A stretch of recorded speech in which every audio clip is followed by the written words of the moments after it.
Today we hear a lot about profiling people, and I agree we ought to be careful. Just because someone is from the Middle East, has a dark complexion and a beard, doesn't mean they're a terrorist. Just because they're Hispanic and working out in landscaping doesn't mean they don't have a green card and they're illegal. Just because they're young and black doesn't mean they're up to trouble. Just because they're white doesn't mean they're prejudiced. But frankly, this isn't a problem just in this country. If you travel around the world, you discover it's a problem everywhere because it is a problem of the heart. The gospel is blind to all of that. I remember 20 years ago or so visiting one of our global staff members in Japan, and we were walking around Kagoshima, and I just noticed people looking at me, and I was a little taller than the average individual, but he told me, he said, look, they're recognizing that you're more than likely an American. And he said, they're profiling you. They assume two things about you. One, that you have AIDS, and two, that you're carrying a gun. So they think you're dangerous. And they're leery of you. He said they've all watched Chuck Norris on TV. And they think you're going to break something too if you get too close to them. Well, I don't break things unless I try to fix them. That's the way it works with me. But how's that for profiling? When Peter wrote his first letter to the scattered believers, their communities were beginning to develop an erroneous profile of Christianity and Christians. In fact, if you read historians like Tacitus, a first century Roman senator, it's fascinating to read, and others, they reveal how Christianity was coming to be regarded and assumed. And if you were a Christian, then you were this or that. For one thing, Christians were being viewed as treasonous to the crown because they wouldn't acknowledge the divinity of Caesar.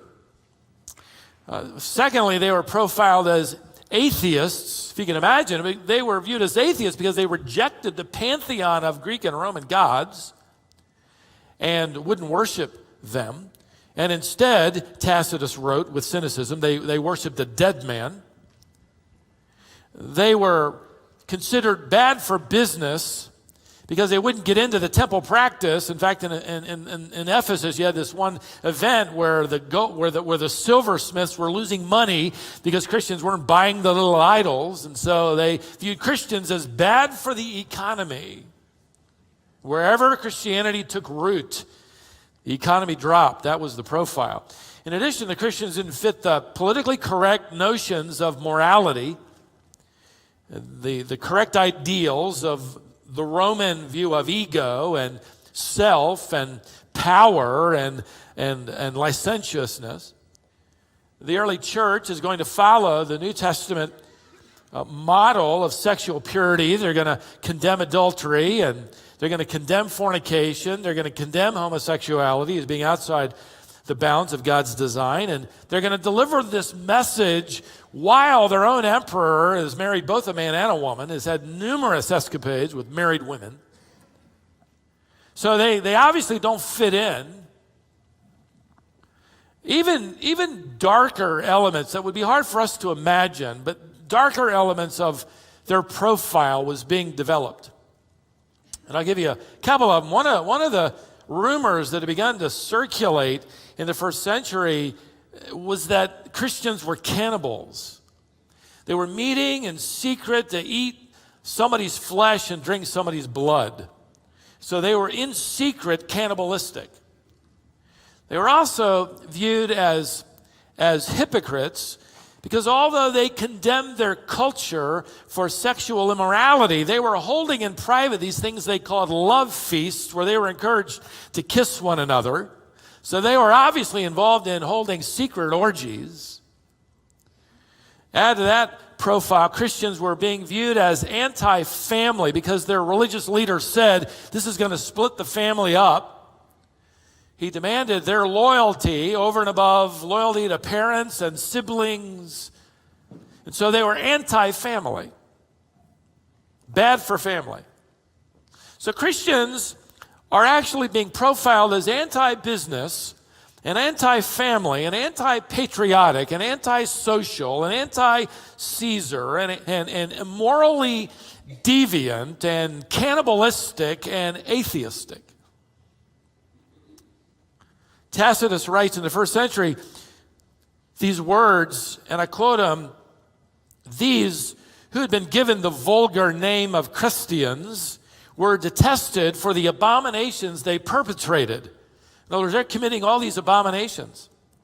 And the founder of this sect, Christus by name, had been executed by Pontius Pilate.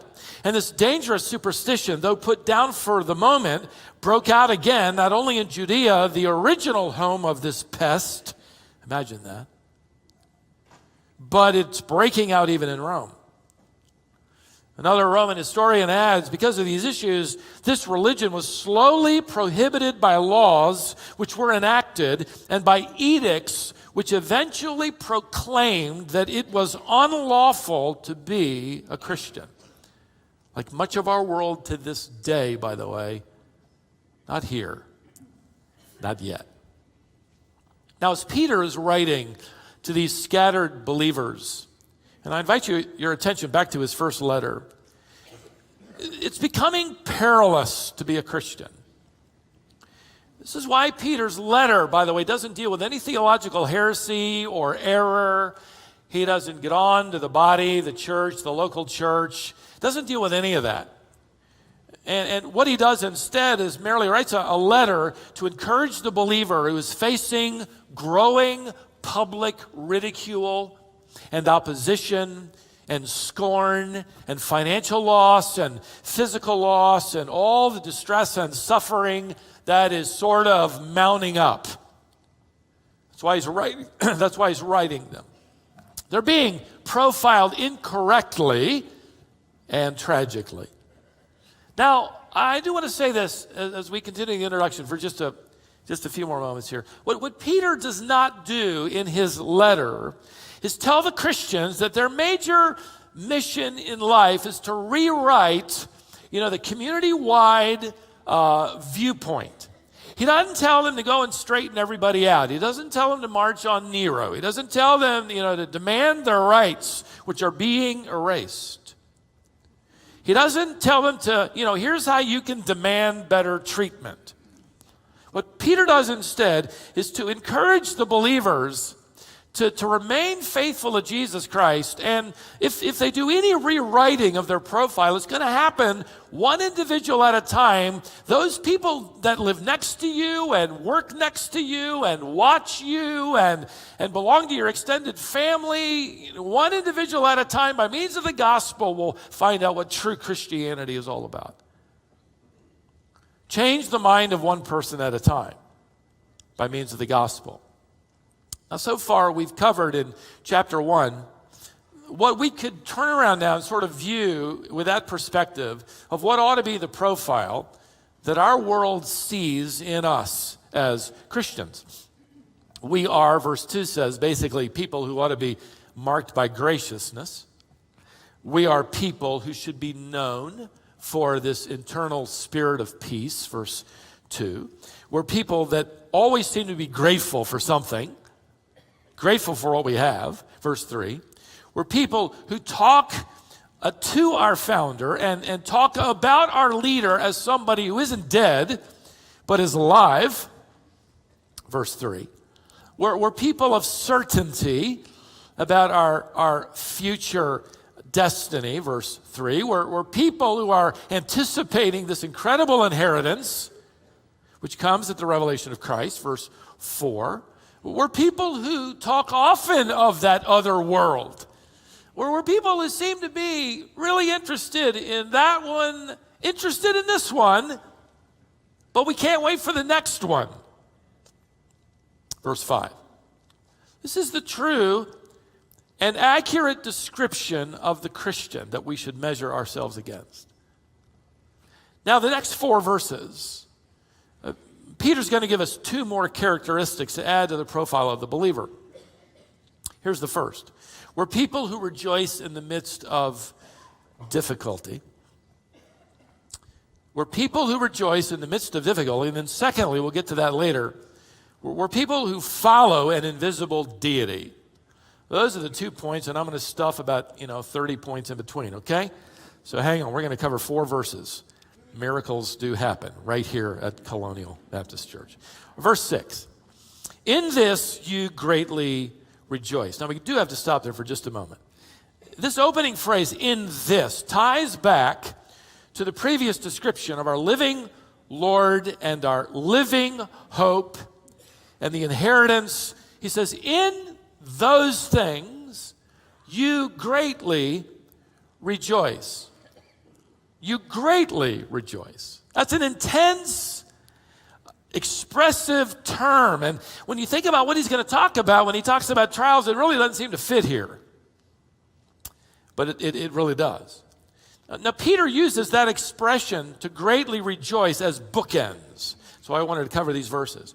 If you see in verse 6, you could circle that and then draw a line down to verse 8. He's going to talk about greatly rejoicing in verse 6. Then as he begins to wrap up his thoughts in verse 8, he's going to refer again to Christians who greatly rejoice. They serve as sort of bookends to his thoughts. And let me just add here that this idea of greatly rejoicing does not exist in secular Greek. No secular Greek author that we know of to date has ever used that phrase. In fact, think about it. People in the world don't talk about joy. I have such joy. They talk about happiness.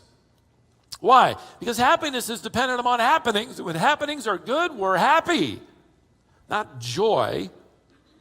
In fact, I think about the fact that our world, instead of talking about joy, has been talking about happiness a long time. The United States Declaration of Independence, ratified by Congress July 4th, 1776, said that we all have the right to pursue life, liberty, and what? The pursuit of happiness. Which I think is rather ironically written, because since that time, all of America has officially been pursuing happiness, but nobody's been able to catch it. Right? And you can't catch it because what happens in life isn't always happy. And you can never really quite hold on to it. Happiness is externally generated. Joy is internally generated. Joy is a glad and settled conviction of God's sovereign control.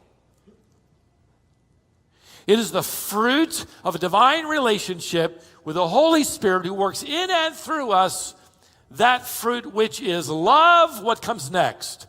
Joy. Galatians 5:22. So happiness then is natural, and we experience it. Happy things happen, and we're happy. Joy is supernatural, and it can only come by means of our submission to the Holy Spirit, no matter what happens. Couldn't help but think of Johnny Erickson Tada. You're familiar with this quadriplegic who's impacted the lives of many people through her testimony. And she was interviewed in an article that I read a few years ago. In fact, the interview covered a little bit of what she had said or what had happened at a conference she had spoken of recently. She mentioned this in the interview. She said after one session, a woman came up to me and said, "Johnny, you always look so together. You always look so happy in your wheelchair. I wish I had your joy." And Johnny responded, "Well, I don't do it. In fact, let me tell you how my morning went today. In fact, this is my average day. After my husband Ken leaves for work at 6 a.m., I'm alone until I hear the front door open at 7 a.m. That's when a friend has come over. While I listen to her make coffee, I pray as I prayed this morning and many mornings, Lord, my friend will soon give me a bath, get me dressed, sit me up in my wheelchair, brush my hair, brush my teeth, and get me ready to go out the door. I don't have the strength to face this routine one more time. I have no resources. I do not have a smile to take into this day, but you do. Can I have yours? That's the idea. The reason the believer's glad contentment has to be internally produced is because of the hard realities, the harsh realities of life. And it doesn't matter who you are, there are harsh realities in your life. And if we just pass the microphone down the aisle, everybody has a story of some hard experience or harsh reality, right? Now notice how realistically Peter writes about that in verse 6. Look there again. In this you greatly rejoice, even though now, for a little while, if necessary, you have been distressed by various trials. That is a loaded statement. But I'm so glad for Peter's realism. I get so tired of Christian pietism, don't you? With its fakery and its shallowness. Here's Peter writing in down-to-earth, sort of upfront, authentic, no pie in the sky reality of the Christian experience. And what he does here, if we can break down this phrase, is give us 4 realities about trials. So let's just do a little sidebar. And let me give you 4 realities he provides here for us about trials. First, trials are not eternal. Notice, even though now, for a little while. And the context, by the way, of that phrase, a little while, can last a long time. In fact, it can last a lifetime. But just keep in mind that a lifetime compared to eternity is nothing. It's a little while, right? So keep that in mind. Peter has already told us that our inheritance, the glory we are going to receive, is undiminishable. It's undefiled. It's indestructible. It can never be taken away. It's going to be eternal. It's going to last forever, but trials that are going to come don't last forever. They're temporary. And they will be eventually replaced with an eternal weight of glory beyond all comparison. 2 Corinthians 4:17. Pain one day will give way to unhindered, uninterrupted praise. And Peter is just kind of fast-forwarding the tape for the believer, for these struggling believers. He's reminding them that what they're experiencing is not going to last forever. An analogy that came to my mind when I thought about this is the joy of a mother after the birth of her baby. And think of what pain and then what praise. Listen, I consider one of the miracles of life the fact that a woman will actually want a second child. It's remarkable to me that she would actually be willing to go through it all over again. If guys had to endure that kind of pain, we wouldn't go through it one time. We just have pictures of kids on our refrigerator. That's about it. In fact, I remember when Marcia was expecting the twins, we were Dallas Seminary students, and we were across the street from the seminary at Baylor Hospital, where the doctor delivered this particular doctor was a believer, and he delivered all Dallas Seminary babies for free. That's why we chose him, after praying for 10 seconds. But at any rate, we were there. And he had all these prenatal classes, and you go in there, and I, of course, never done it before, and I don't have the strongest of stomachs. And so we're in this room, and they're just describing everything. And, the women are taking notes and just, writing. And I'm fainting nearly. I am breaking out in a cold sweat. I remember one particular video one night. I mean, why would anybody ever want to watch a video like that to begin with? It begs my imagination. But at any rate, we're watching it, and I could tell I just broke out in a sweat. And I didn't know what I was going to do, throw up or faint or whatever, and was sitting there, didn't say anything to Marcia, and she's taking notes, and just felt faint and weak, clammy.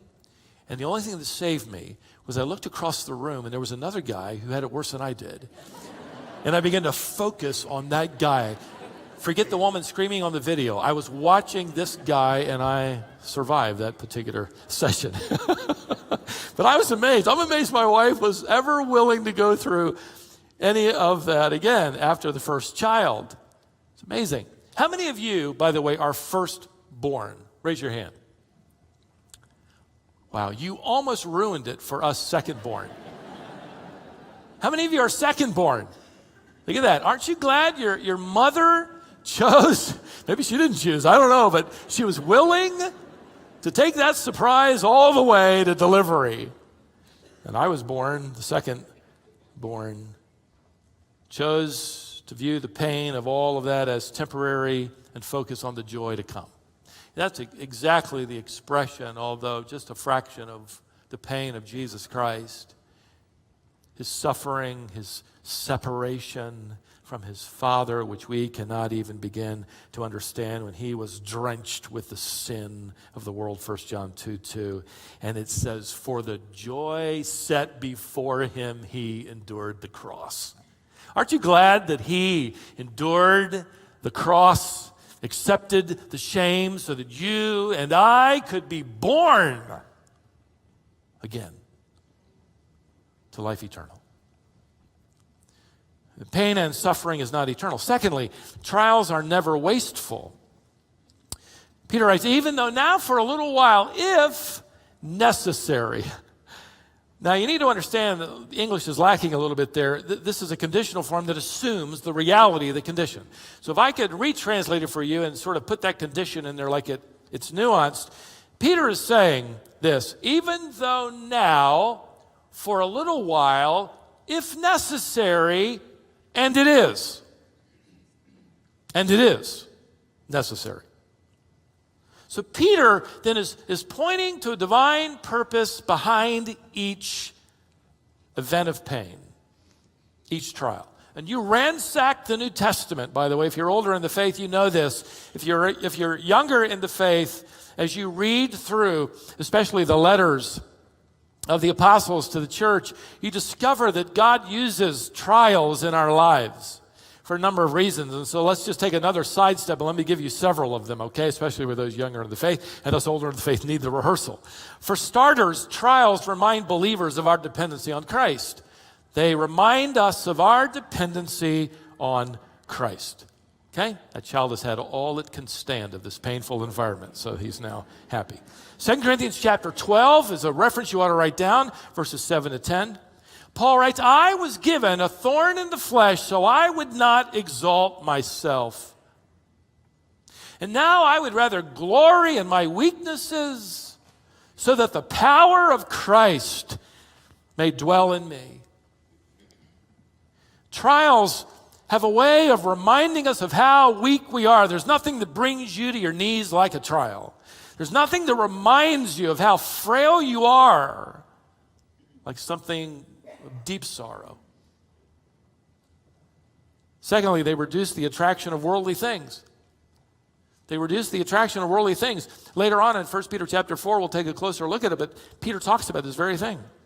There's nothing that weans us away from the world like sorrow and suffering. Listen, when you're going through a trial, you don't care what name brand you're wearing. When you're suffering, you don't care what's parked in the driveway. You don't care how many spare bedrooms you have, how big your garage is, what your name is on the title, or how much money you have in the bank.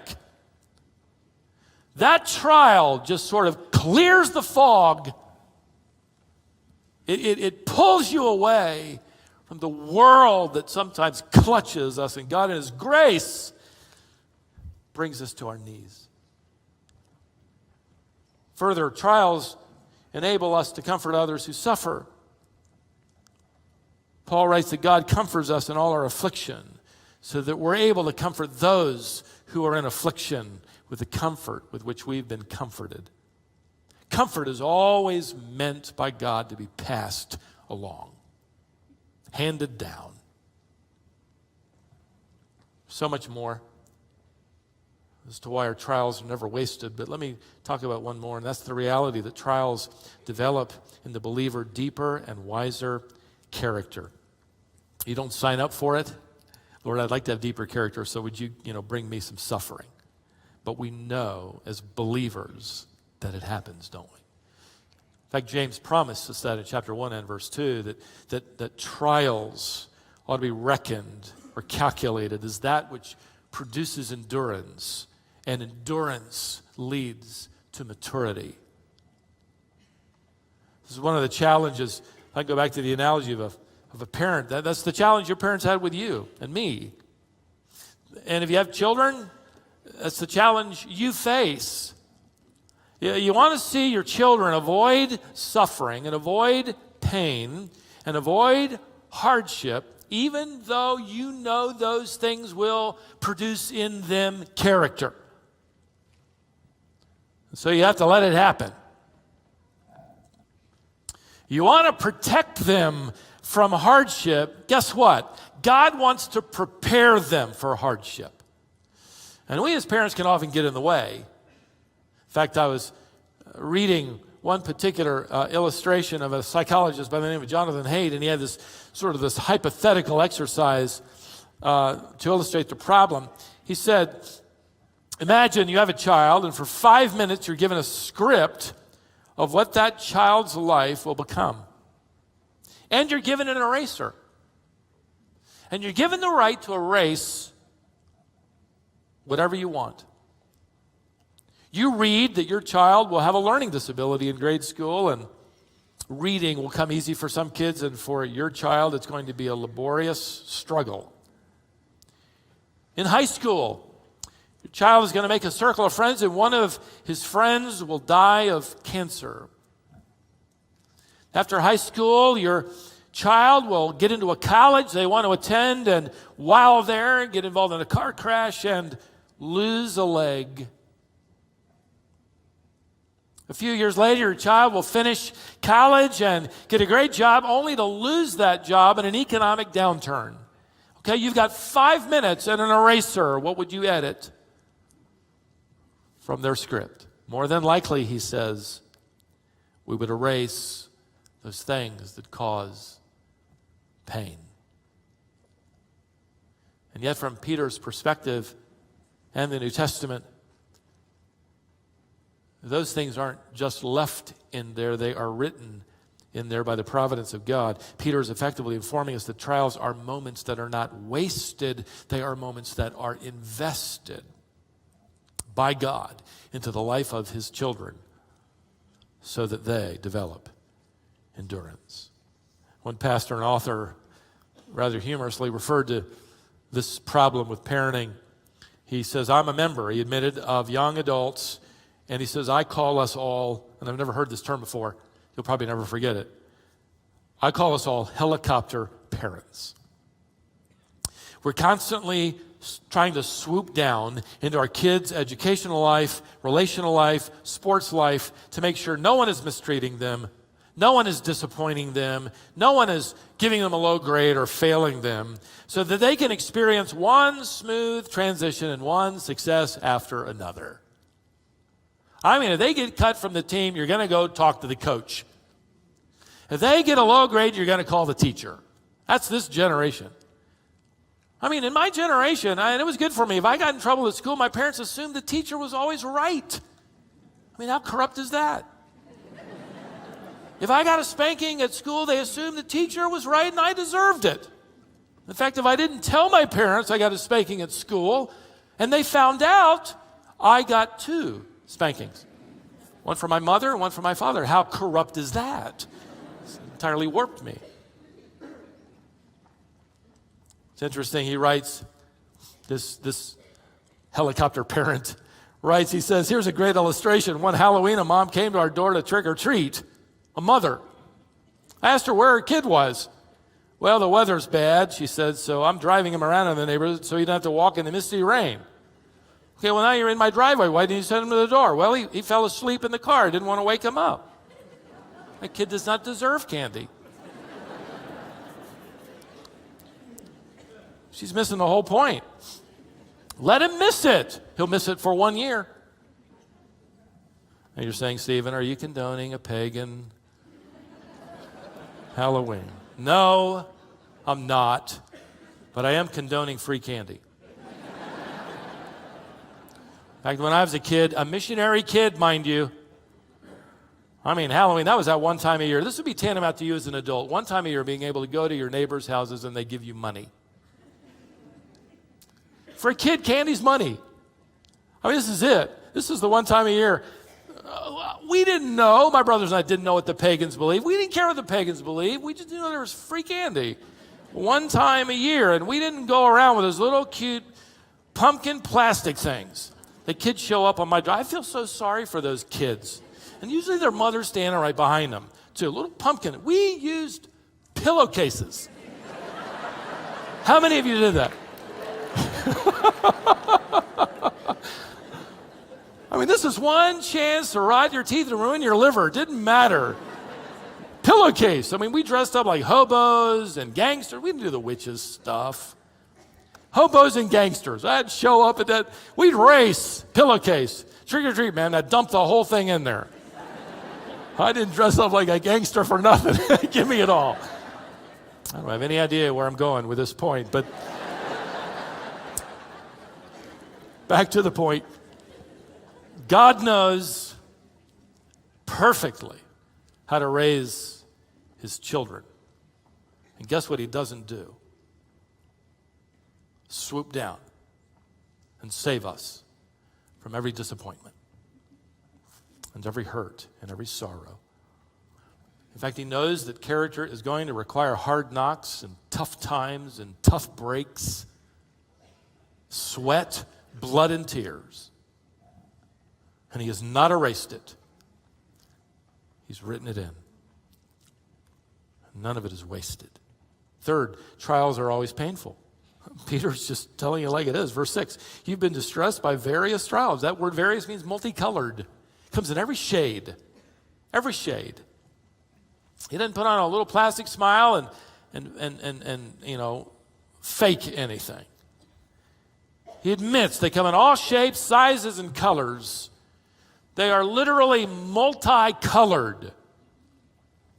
And he says, look, here's what they do to us. They distress us. They distress us. That word distress refers not only to physical pain, but emotional and mental pain. It refers to anguish. It refers to heartache and tears and anxious and fearful thoughts. Anybody who says, if you're really following God like you ought to, you'll never feel any of that, sorrow and distress. Well, just take them to Gethsemane, would you? And show them our Savior so overwhelmed with the distress as a man, both man and God, as a man deeply distressed, Luke 22. Same word Peter uses here. So distressed, so overwhelmed, as it were, that the corpuscles beneath his skin burst and his sweat mixed with blood. Listen to the Apostle Paul, who is so distressed over the Corinthian church and their failure in tolerating immorality in the assembly. He said, when I came to you, I came with distress. Same word. I was in anguish. Later in the letter, Peter's going to remind the believer that for every color of trial, God's grace is multicolored. He has a color that matches it. That's later. Peter goes on to add another, in fact, the primary purpose for trials. Number 4, trials reveal and refine genuine faith. Notice verse 7. So that the proof of your faith, being more precious than gold, which is perishable, even though tested by fire, may be found to result in praise and glory and honor at the revelation of Jesus Christ. Peter isn't getting on to these believers for being distressed by the trials. He's just attempting to give them this longer viewpoint. There's coming a day when Jesus will be revealed. That's a reference to the coming of Christ to establish his kingdom. And in the meantime, God becomes a goldsmith. That's the analogy he now uses. The goldsmith in Paul's day would take that gold ore, put it into a smelting furnace and heat it up, and the impurities, the cheap impurities would rise, and he'd skim it off the top, and then eventually pour out that ore into molds and create from that exquisite and precious articles of value. I've read in ancient times the Eastern goldsmith would keep that metal in the heat and skim off those impurities until he could see his reflection clearly. Peter uses that analogy here to inform the believer that your faith is put into the furnace, not to destroy it, but to refine it. Notice, to refine it. Have a moment of silence. So that, what is God going to do? He's going to pour out your life. He's going to pour out your testimony of faith. He's going to make of your life articles of exquisite and value. And it will reflect the face of Christ. That's the point. So you want to profile a Christian? Here's what the profile should include. This is what we should be showing to our world. We are people who rejoice in the midst of difficulty. Why? Because we realize that trials are temporary. They're not eternal, that is. We realize that they are never wasteful. We admit they're distressful. And they're always used to refine and grow our genuine faith. We're people who rejoice in the midst of difficulty. Let me add one very quickly. We're people who love and follow an invisible deity. Verse 8, Peter now commends them, by the way, with these encouraging words. And though you have not seen him, and then it's as if Peter encourages them, but you love him. I want to commend you for that. And though you do not see him now, but you still believe in him, and I want to commend you for that. You still believe in him. Even though you do not see him now, you still believe in him. You greatly rejoice with joy inexpressible and full of glory. In other words, you just can't describe that settled conviction that he is sovereign. That there is sweetness even in sorrow because of all that it does in your life. You find joy in loving him and knowing him, and you reflect the glory of his face when you do. And Peter writes, and I'll expand verse 9, you obtain as the outcome of your faith, that is this kind of faith that loves an invisible Lord, this kind of faith that believes in a God you cannot see, as he leads you through unexplainable things. That kind of faith gives evidence of the salvation of your soul.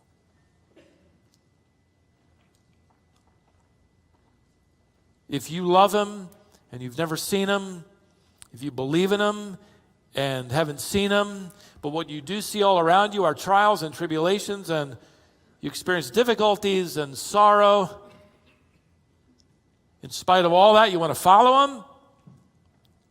You believe his best is for you, and he's sovereignly controlling your world. That proves you really do believe in him. Nothing else would explain it. Let me put it this way. If you love Jesus only when he gives you the good life, that actually proves you really don't love him. You just love the good life.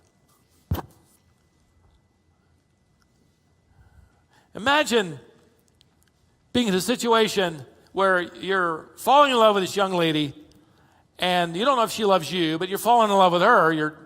You're becoming deeply attached to her, and you think it's probably a good time, it's appropriate to tell her that life's going to change dramatically in a few months because you are inheriting a multi-million-dollar trust. And she responds to you, that's great, but that doesn't matter because I love you for who you are. And I want to marry you too. Suppose just before the wedding, the day before the wedding, you find out that something has happened, somebody else gets in the way or whatever, and you're not getting that multi-million-dollar trust fund. And so you tell your bride-to-be, and she responds with anger, and she says, in that case, the wedding is off. What did that prove about her love? It proved she really loved what you would give her and offer her. She really didn't love you. That's what Peter's saying here. In fact, the New Testament refers to the believer as the bride of Christ, Ephesians chapter 5. So why do you want to be married to him? I mean, why do we give the commercial to people who don't know him? Man, if you marry him, your life, is it ever going to be wonderful? Well, tell them the truth. It's going to get worse than it's ever been. And then see if they want to love him. Here's the proving ground. We can't see him. We love him. We can't see him, but we see pressure and distress and trouble and sorrow. But we believe in him. That's the profile of a genuine believer who rejoices in the midst of difficulty and who is willing to love and follow an invisible deity and desire nothing more than to reflect the glory of his face.